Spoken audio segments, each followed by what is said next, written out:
Hey everybody, what's going on? Um, if you guys would just pay attention, some people ask me, I'll tell them something, and 2 months from now, it starts happening or it's coming true, and they look at me and say, "Man, how'd you know? How'd you know that it was going to happen like that?" People, I tell you all the time, if you listen to the words they are saying, they'll tell you what they're going to do before they do it. Now they'll put the blame and make claims that it's somebody else or other people or something else, like you know what that happens that really causes it. But they tell you it's going to happen before it happens. So if they're telling you it's going to happen and then it happens, chances are they are behind it. Okay? So if you just listen to the words they're telling you what they're going to do next. And it states that Satan, that was one of the rules that God did put on Satan. He had to tell us what he was going to do before he did it. But they tell you what they're going to do, folks. Everything has been. Before this Russian crap even happened, folks, they was already cutting the food, paying farmers to burn their fields, paying ranchers to kill their cattle and their sheep and their pigs and shit. Telling them if they didn't do it, when they take it to market, they get less than half of what they normally would get. So they paid them more to kill them off than to send them to market. It's been going on for 2 years, folks. It's been going on. Some of the farm ranchers told them, "Fuck you, we're not doing that shit." Some of them did. Some of the farmers said the same thing, but some of them did. All that crap with the ships sitting out off the west coast. How much food and shit you think went bad out there? Uh, People, they tell you what they're going to do before they do it. And the biggest thing they're talking about right now is food shortages. Now, I don't know how many of you are alive that knew anybody that lived through the Great Depression.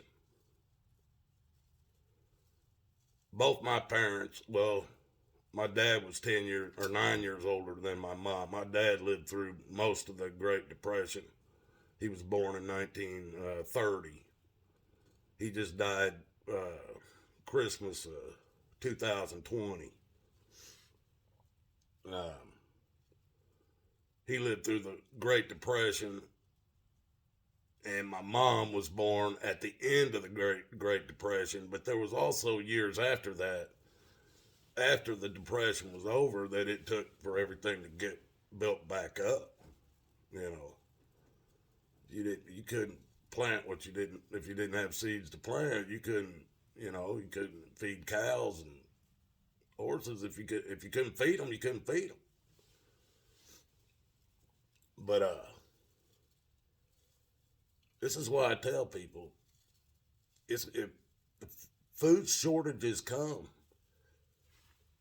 for a while, if you've ever talked to these people that lived through the depression, you had a couple of choices.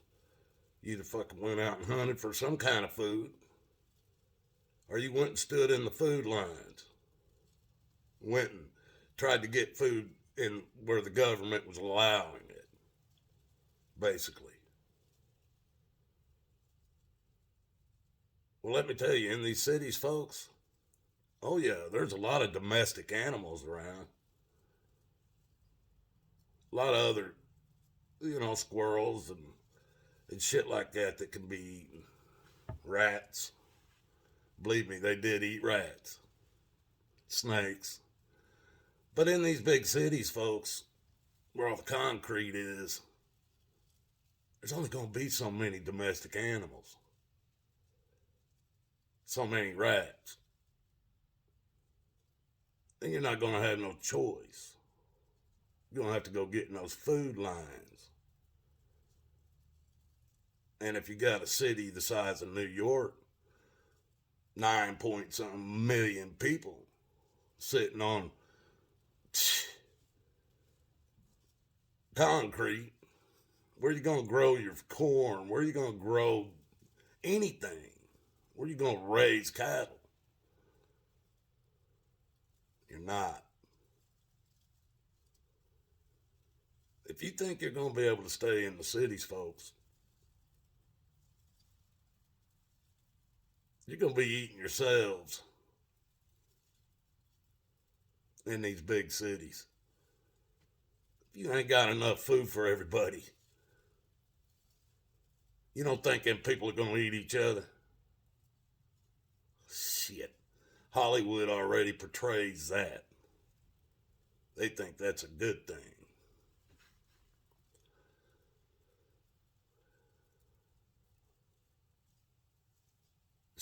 Staying in the city, you won't survive. You won't survive. And if you don't know how to survive out in the woods, what are you going to do? You're going to start learning how to eat people?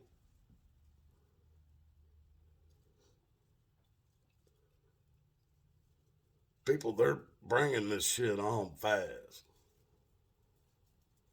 They're bringing it on fast.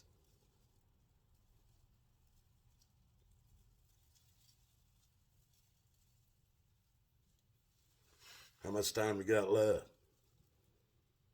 How much can you learn?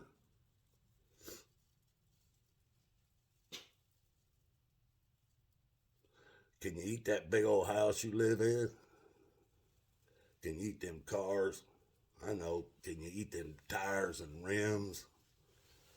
Can you eat them damn banking accounts? Can you eat gold and silver?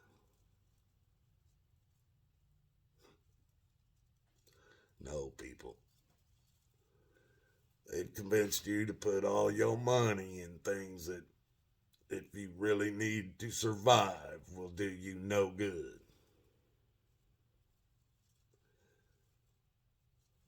Most of you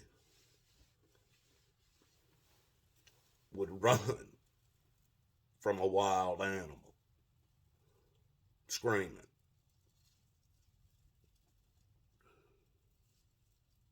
How you gonna live in the woods?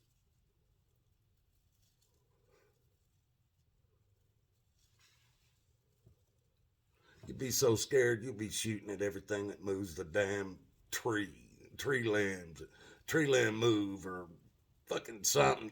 You'd be shooting at everything.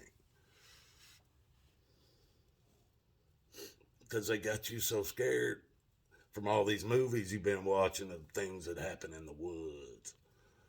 Cave worms, UFOs, aliens, monsters in the seas, monsters on land. It got you so scared you'd be shooting at every. You don't even know how would you survive at night. How would you survive at night when you can't see what's in the woods?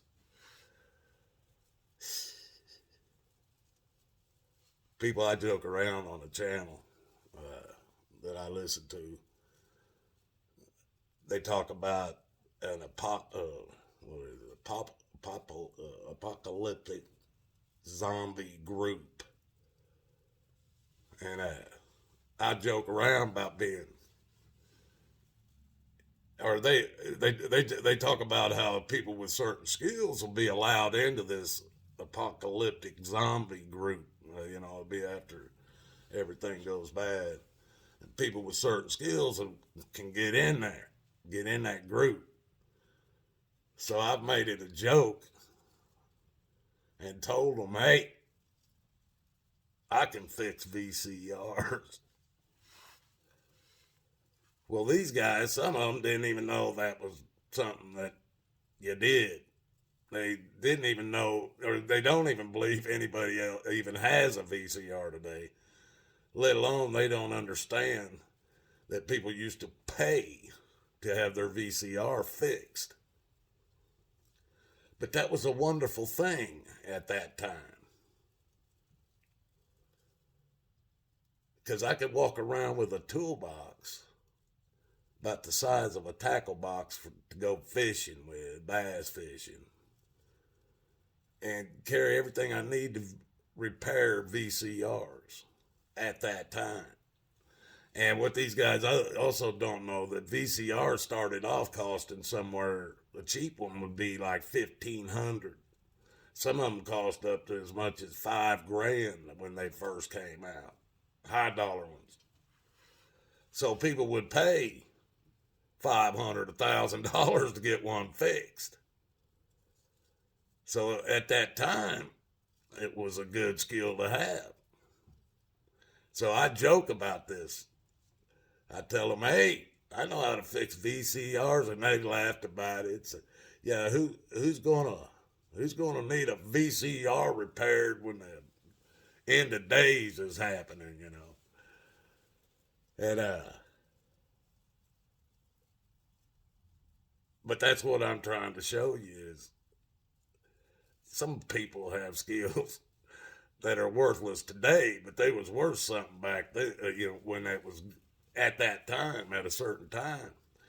And at that time, I could go to any city, big or small, that had video rentals shops where they rented VCRs and VHS tapes and beta tapes even. I could go to any town that had one of those stores, and I could live there off of fixing VCRs because there wasn't nobody that could do it at that time. They had to send them off to big cities where the repair guys were and wait for them to get fixed and get it sent back to them. So I could roll into a town of 1,000 people, one little video rental shop there with where they rented video VCRs and stuff, and other people come in and rent their tapes. Shit, I could go in there and make money. I could make money off of keeping their shit fixed because they didn't have to send it out. It saved them money, shipping costs and stuff. And I could fix it right there. Right, almost, depending on what it was, I could fix it while they were standing there, waiting on it. And that was some good money.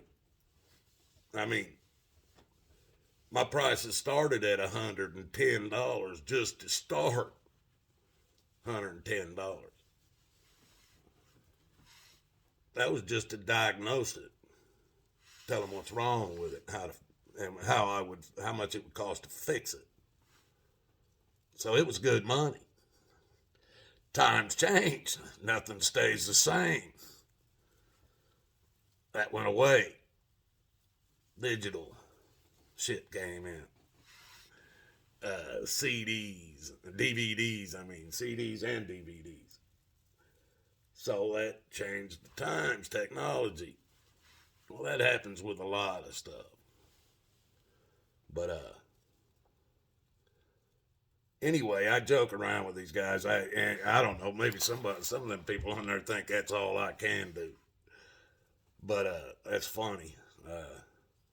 Because I've worked in many different trades. From shit, when I was a kid, I started off bussing tables and washing dishes. Went from doing that to working in construction and driving trucks in the early 80s. Went from that to painting houses out in Arizona. I did that and went back to, once I couldn't do that no more, went back to driving trucks. But in the process, I learned all kinds of different shit, construction shit. Anyway, most of my family was, one guy did drywall, another guy was, my cousin was a framer. I mean, we did all kinds of shit. But I've done many things for money, fixing VCRs. I've done many things, folks. I can't even remember all the stuff I've done that I've gotten paid for. But most of the skills that I've learned on my own because I liked going out riding dirt bikes and shit, and four-wheeling off-road and going through caves and mines and doing all that. Most of the stuff I learned on my own. I didn't know people who did that shit that I learned from them. I went out and started doing it and learned from the people that I run into that was out there doing it themselves. And that's how I learned shit. You're not going to pick up a book, learn how to go live in the woods, folks. Or how to catch an animal without using a shotgun every time. Because if you're hiding from people, folks, a gun isn't what you want to use to hunt. It's better off with traps, snares, and a rope to hunt deer with. If you want to know how to do that, look at my videos. I think I told how to do that in one video. You guys have a good one. Just old Watachi rambling, but they're telling you they're going to cut off the food. What you going to do? It's up to you. God loves you, and so do I. Have a good one, folks. Till the next time.